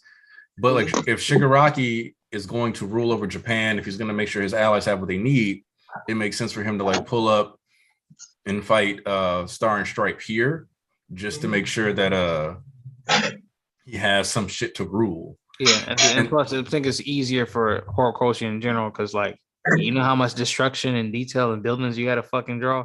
If these two niggas were battling in this, there would be no city. Fuck that little kitty shit at Jakku when Deku was doing. There would be no fucking city around fucking with these niggas. And it's so funny. It's so funny, man. I'm looking at last arc. I'm like, wow. Deku and the God was playing tag and shit, and we was gassed about that. This nigga Shigaraki over here battling gods in the sky, fucking fighting Susanos and shit. Meanwhile, Deku was over there playing tag with the God. That's crazy, boy. Do you remember when My Hero Academia was about everybody can be a hero? Boy, what shit? Now can you keep up with the gods, nigga? These niggas are love. Nobody. This shit's so funny because like it's like Deku talk about something y'all can't keep up, nigga. You can't keep up either. No, bro, like you'll break your arm trying to keep up. My thing is that you gotta ask yourself, has anybody ever even forced her to use this level of firepower before? Because if we got anybody who's ever made her use the 1,000 times air form, well, actually, nah, she did that shit too. She did that shit too smooth, bro. I feel like she did because like she was saying like I need permission to actually use this, and I'm just like when did you first use it? You know what I'm saying? Like, because you gotta think whatever she using that shit on, that's destroying a whole city block. Like, right? City block, that's destroying damn near a town. Also, I think it's funny as hell that she was like, I'm not as strong as All Might. I can't like do stuff on his level. But you are doing stuff on his level, right? But like she did, I think she just meant physically. I think she meant like a physical, but like yeah. Anything else that's non-living, like she can do, bro. That Like, laser I'm shit, surprised she even needed a lift to get there. She could have just been like mecha go with the form. wind type shit. You know what I'm saying? yeah. Because man, Bro. You say he can't make it. That quirk crazy, bro. Nah, nigga. No wonder. I was like, cause bro, I was trying to tell them, I'm like, all right, now that's a reason this nigga said that shit. Right. He's the reason he only named this bitch the only person that's a threat to anything they got going on. Yeah, nigga. The rest of the war is simply a formality because, nigga. if you can do stuff like this, because the other thing is that like she made that form, and I can't tell if the plane is even moving anymore. It might be trapped inside the stand with her. Also, bro, I was like, did she use more than one one rule, like right now? Because like I'm just like, what the fuck? Like, how the hell did she got the air still going, and then she got the laser going, and then she's like, if you look at her face and she switches from like the super westerny look, right, into like a so standard okay. So she released her physical, but then it's like she can stay in place like that, and then it's like do all that. Well, what, bro? Come on, bro. I mean, bro, but do you really need your physical strength if you got a fucking Sasano throwing laser beams from the sky, nigga? That shit was 1,000 feet big. Makia gets smoked. But for her to not be pushed back, bro, that's what I'm saying. But for her to not be pushed by back. the drag and stuff, he's saying, right? Because so like I think that like stopped it in place. That's why I think when she said just give me a place to plant my feet until we land, that's what she meant. Like just stay under me so I can like make this hard, bro. Like also, let me see something real quick because like if she's like Cameron Bailey said, wait, Annika, I have a contradiction to the whole white hair thing. If that were true, wouldn't Fuyumi, Natsu, and Ray have powerful ice quirks? I mean, ultimately, Ice Frost, we don't know what the limit of it is because none of them have trained with it. And like, look at Gatan. He got white hair. Oh yeah, see what that nigga can do. We ain't even seen the full max of what he can do because he was really fighting Dabi, and that wasn't even on screen like that because that was just them throwing beams at each other. Right, Gatan can do way more. Yeah, and then at the mansion, he was caught off guard with very little water, and he had to fight somebody with a good counter to his quirk. So like. Imagine what happens. He over the sea or he in the rain or some shit. Yeah, I mean, we can also not discard the possibility that some features are just hereditary. Like it's probably also possible to have red eyes hereditary, but if red eyes just develop out of nowhere, mutate out of nowhere, then that's probably special. But if you have red eyes from your grandmother who has red eyes from her father, who has red eyes from their father, then probably it's nothing special. So basically, you just have to track anybody's lineage once you look at their features too, which. Hold on. Now I gotta check something real quick. And then plus, if we doing that, red hair matches everybody with fire on the Endeavor side because Toya and Shoto have fire, and Toya's hair turned white later on. But that was then you look at he had raised Constitution for his body, which is the ice side. Then everybody else that has ice basically has white hair, so that kind of matches their tone for white hair having ice and red being fire. Yeah, there's a thing about it for them. I was just thinking about was that be like a mist? He couldn't handle if he had red eyes. Could he handled his quirk? Yes or no? That was a question that I just popped in my head. But still, man, just thinking about how because right now even like Todoroki from the beginning of the story, they say his quirk we doesn't know the limit of his quirk. You know what I mean? Because he can balance both sides. If he can balance, so he can the output of his power when we see the output of endeavors. If he can do that with this right side and left side, man, that man's gonna be scary too. But still, but when you have a quirk, I was thinking before we could have talked about how Todoroki's power was a type of quirk, but when you see the quirk of Star Stripes, man, Shigaraki, the quirk of our man, the Shoto is just like an B type, B plus or A minus, because if all for one and 1 for our S's or S plus plus for all for one, the quirk of is S plus for the quirk of Star Stripes. What do you think about that? Wait, what? I missed that because I We was. should doing something. make a tier list of the quirks. Oh like, yeah. Okay, I mean, I think that Stars and Stripes quirk is definitely. I mean, it's just automatic S powerful. tier. But Automatic yeah, S but tier. I think Shoto's quirk is still among like the top quirks that we've seen so far. I think so. The way I kind of scale quirks is that like, if your quirk, one, it's about how many functions it has. So you look at a quirk like you can take like Shoto's quirk or Bakugo's quirk. Like Shoto's quirk has higher elemental DPS than or Shoto's quirk has higher elemental DPS than Bakugo's quirk. But Bakugo's quirk has a lot of physical backlash that allows him to scale differently. So like just like how Endeavor's body has to be able to deal with the thrust from his flames. So basically it functions as he creates fire, but because he can direct and emit it further, it also can allow for flight. It also eventually leads to enhanced strength with training. It leads to enhanced durability with training.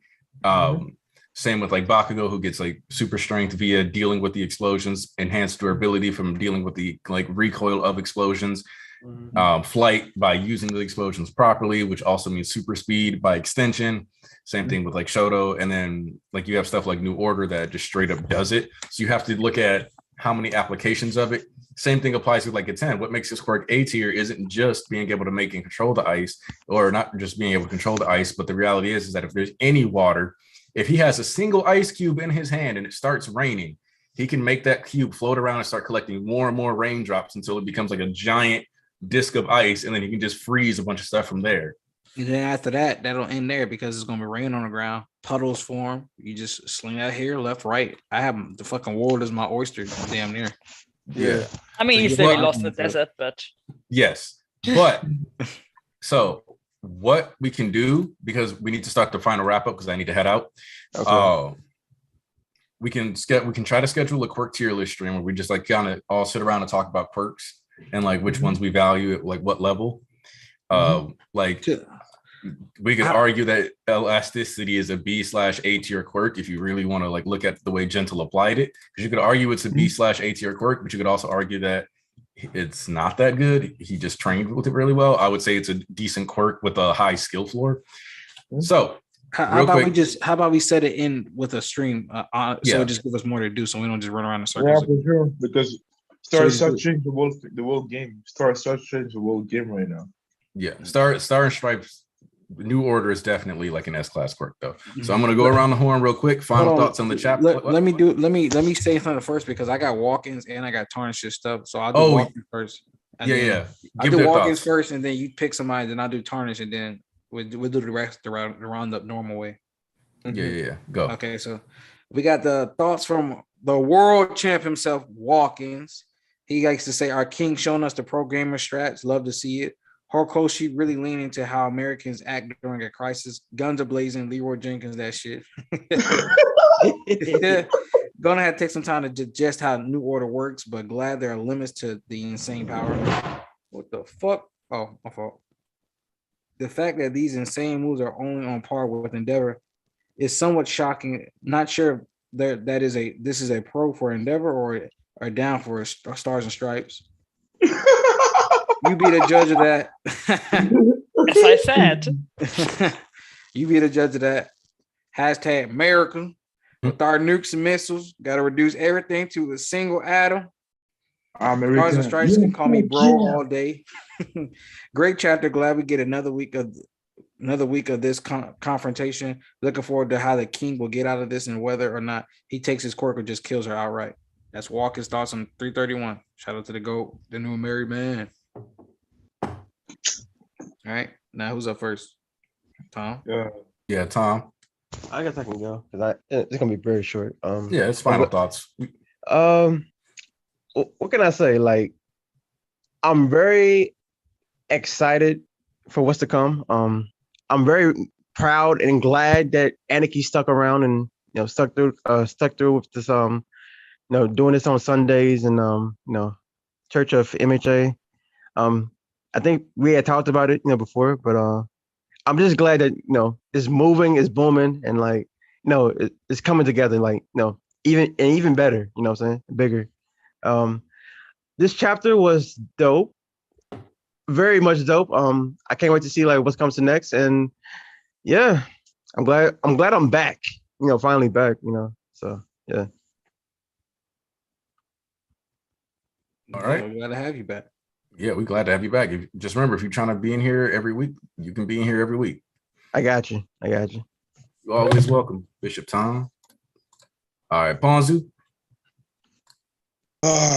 What a great chapter. Again a week without mistakes. Horikoshi keep giving it all. 10 on 10.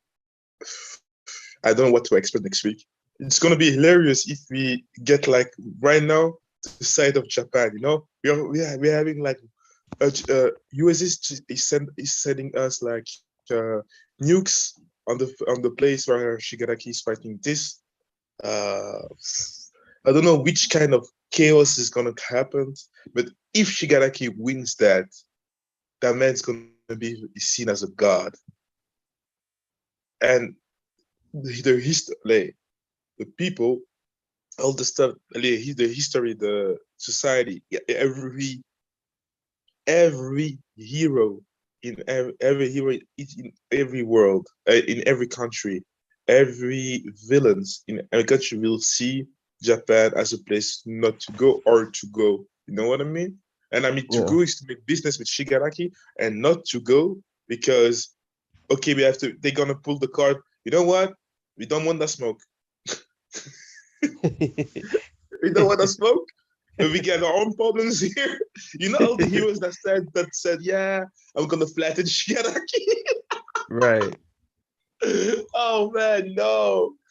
Oh, if Shigaraki survived this in some kind of way, and Star Stripes dies, man. I hope that she dies. I hope that he doesn't get the quirk, because if he gets the quirk, I don't know. Just forget who can stop him or what can stop him. The only thing that can stop him will be the quirk of Eddie, but Eddie has a limit with her own horn. So man, just forget about this. Just forget. So yeah, I know that I can't wait to see what Horikoshi pulls up, what he's gonna do next chapter. So yeah, till next week, and I love you all. Bye. Okay. Let me go ahead and get Tarnished thoughts, because I don't want to run on with my shit too long. So we can do Tarnished and Sayas, then me, and then the end of that. All right. Here I got Bishop Tarnish's thoughts on MHA 331. He's like, Shiggy's hair is growing, may or may not be a quirk, since Star actually mentioned it, unlike Redestro. Shiggy breaking down New Order was amazing. Love to see his smart gamer side. Everybody love gamer Shigaraki. Yes, we do. Yes. New Order has good limits. I'm glad it isn't able to do anything. And I predicted the real name limit. That's a W for Bishop Tarnish. Shout out. If there's discourse about it, that's not all for one in this chapter, because the basic discourse is that between here and the scans, it's pretty much the same thing. You could tell with Shigaraki doing his thing, but people kind of downplay Shigaraki's fucking analytics and like analysis and shit like that. I don't know why they think he's stupid. He's never been stupid. He's just been immature, but he's pretty much over that. So anyway, yeah, that's Shiggy doing this shit right now. Not all for one. And he said also to say Stars is an all right character, too. American is an all right character, but too American for my taste, and her avatar is well drawn.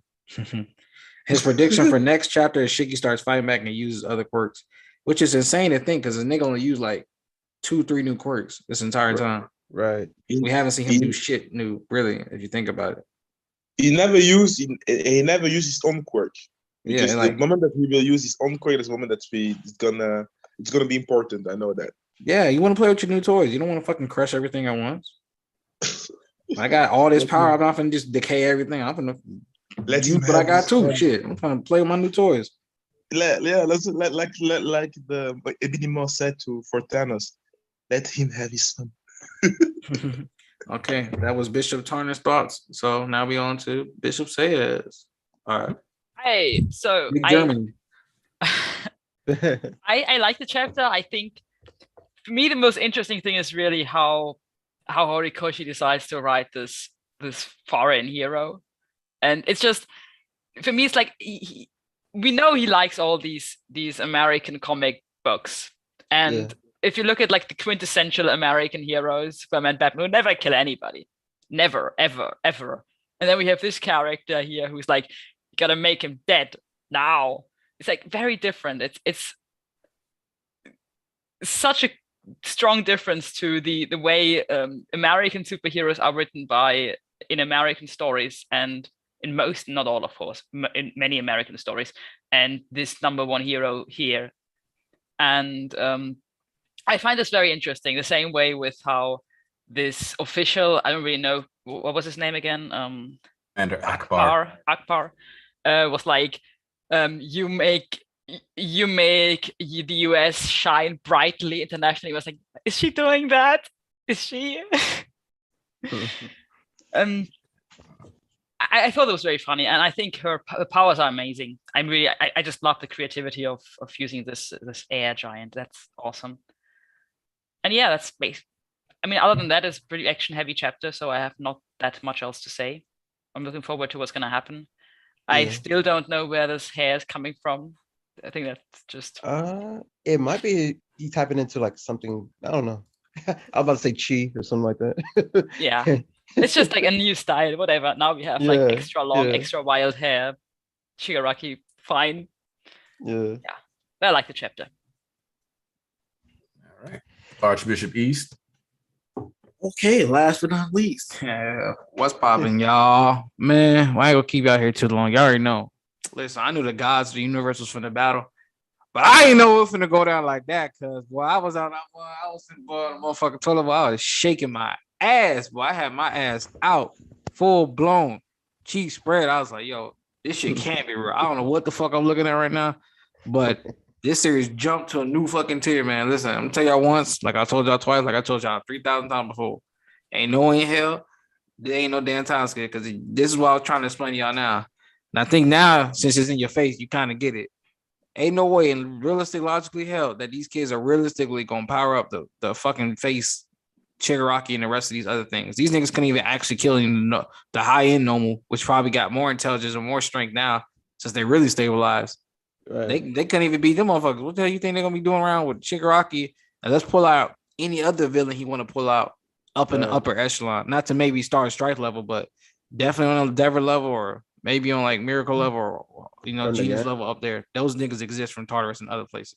Right. That would be definitely like, they know in hell all the heroes have always been stronger. That's not how this works, as we just seen here. Because there could be somebody else on the other side of the spectrum. And if All For One fucks with you as an ally and he called you a friend, them niggas across seas running organized crime, gonna be some different breeds, boys. So let me tell y'all, just strap in, because it don't get crazier than here. If he started off Shigaraki with this, I don't even want to think of what's about to come next, man. Absolutely from beautiful. Like overseas or some shit, you know what I mean? Well, God, absolutely beautiful. God's here all around. For anything else is shit, man. You already know what it is. Horror Koshi, motherfucking GOAT. God tier at 10. Undefeated of the East, baby. What it do? I appreciate y'all for coming and supporting. Thank you, guys. Really. Thank you for coming. Appreciate all y'all for coming through. Thank you for the support. Once again, don't forget to give my boy Ryan a shout out. He's getting married. You gotta celebrate. Shout out to my boy. I wouldn't be dripping on y'all like this right now if it wasn't for him. Drop those likes. Come back next week. And for those of you who are One Piece fans, the 10:30 review will be out. Enjoy.